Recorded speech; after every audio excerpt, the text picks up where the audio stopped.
Околу 7.000 американски долари и 300 евра му биле одземени на 68-годишен тетовец откако непознати сторители провалиле во неговиот дом на улицата 105 во Тетово.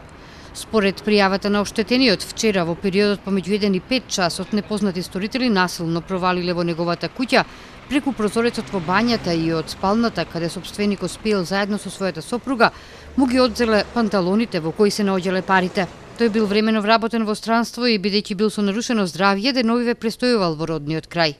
Полицијата извршила увид и работи на откривање на идентитетот на сторителите, нивно приведување и расчистување на случајот. Вкупно 9 девојки, 6 од Албанија и 3 од нашата земја открила полицијата при акциската контрола што заедно со Управата за јавни приходи ја спровела изминатата ноќ во угостителскиот објект Желино. Девојките биле вработени како пејачки и полицијата ги привела заедно со 21-годишниот сопственик на објектот. Од полицијата велат дека детално ќе биде разгледан престојот и ангажманот на девојките, пошто ќе бидат поднесени соодветни пријави.